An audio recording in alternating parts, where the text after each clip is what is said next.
Ask Reddit by Grey Griff. What's the worst advice you've ever been given? Don't buy that flat, apartment, son. It'll never be worth much more than that. Said flat sold 12 months later for double the original asking price. Don't buy that house, son. It'll never be worth much more than that. Said house sold for over 4x the asking price within 8 years. Both times. My dad. To me. Hey, not trying to state the obvious or anything, but you should stop taking financial advice from your dad. Keep your head down and work hard, and your efforts will be recognized. This might sound like good advice on the surface, but in my career, it led to being overlooked for promotions and additional responsibilities. I learned the hard way that sometimes you need to advocate for yourself and make your achievements known. The reward for going above and beyond is more work. Deleted. More valuable advice would be: know when to hold them. Know when to fold them. Train your husband early that sex is a reward for good behavior. My aunt who was on her 3rd marriage. Holy shit, that's fucking terrible advice. You need to stop taking life-saving medications for my autoimmune disease. I looked up the side effects and they can be really bad for you. Really? Because my other option is death. I think I will risk the side effects. Lol, immunosuppressants gang. The amount of people who just straight up don't get it is staggering. I've explained that I take these drugs to keep my immune system weak so it can't attack a vital organ, and some people immediately start suggesting immune boosting food supplements. No dude, if I have a good immune system my heart will stop working. They seem to think the immune system suppression is somehow a side effect of immunosuppressants and not the desired main effect. You can sleep when you're dead. This was meant to encourage me to work harder and play harder, dismissing the importance of rest. It's a toxic mindset that glorifies burnout culture and ignores the critical importance of rest for mental and physical health. Don't go to therapy, just deal with your problems on your own. This advice came from a place of stigma against mental health issues and prevented me from seeking help for years. Therapy was one of the best decisions I ever made, providing me with tools and insights to manage my mental health better.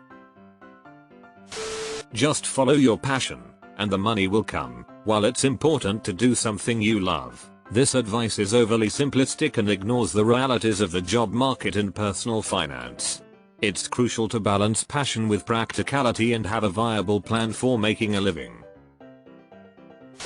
Money doesn't buy happiness, but lack of money prevents it. If you can't handle me at my worst, you don't deserve me at my best. I actually took this to heart in my younger years, thinking it was okay to not work on my toxic behaviors because the right person would simply deal with it. It's a harmful perspective that excuses bad behavior instead of encouraging personal growth. I think the advice still works, but with nuance. The worst being the lowest point in your life, i.e. in between jobs, depressive episodes, or illness. Do what you love, the money will follow.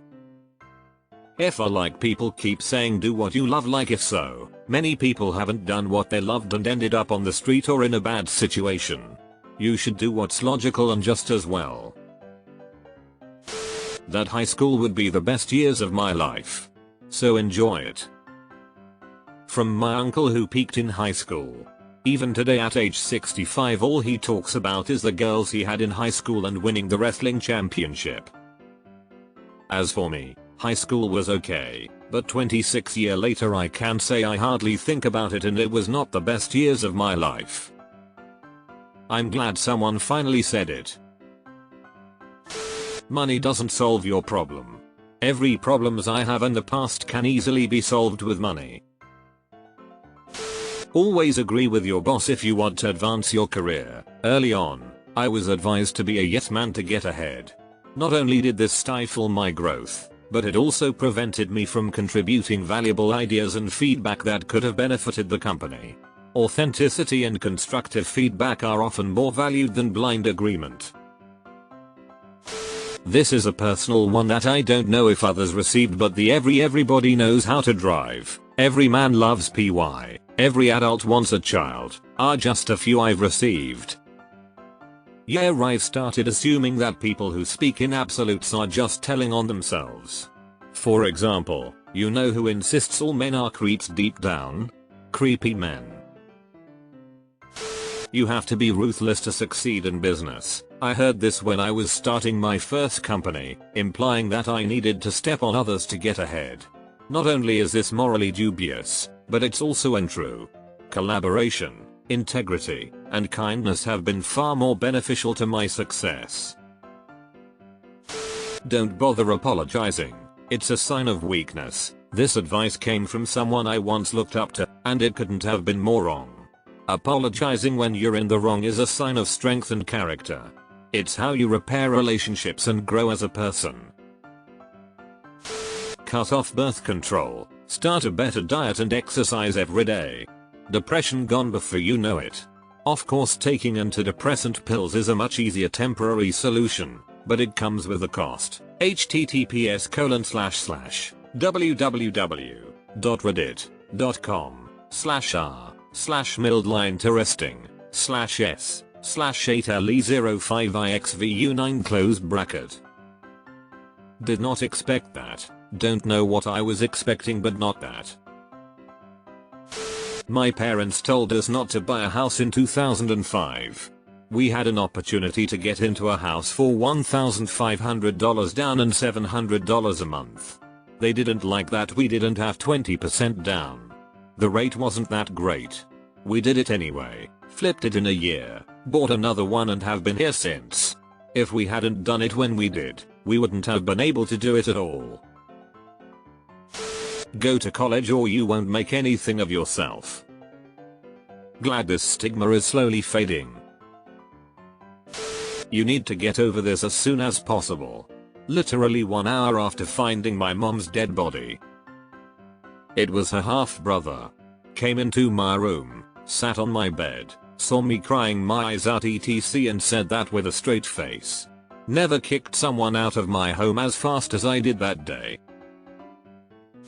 If you don't like something a man does in the bedroom, lie and say that you do. Also, if you don't want children, lie to your partner and say that you do. Otherwise they will leave you and people will think you're a horrible person. Oh, and this: don't go to the doctor when you've come to terms with the reality that you have an eating disorder. You're strong enough to deal with it on your own. If you go to the doctor, others will find out. People won't want to be friends with you because they'll think you're crazy. All this advice has come from the same person. Wow, the person who gave you this advice is 3/3 on absolutely awful takes. Almost impressive how bad it is. If you get in a fight, don't fight back, be the bigger person and walk away. Double quote. Definitely doesn't work if you're being bullied. Hit them hard and they'll find someone weaker. Just put it on your credit card, you'll pay it off eventually. Financial advice from a friend who lived way beyond their means. It took me years to dig myself out of the debt hole this mentality got me into. Learning to live within your means and save for what you want is fundamental. Do whatever you love while you're young. Proceeded to do drugs. Thankfully, I got a reality check one day and fixed the issue. Really glad your situation is better now. That's a difficult one to get out of.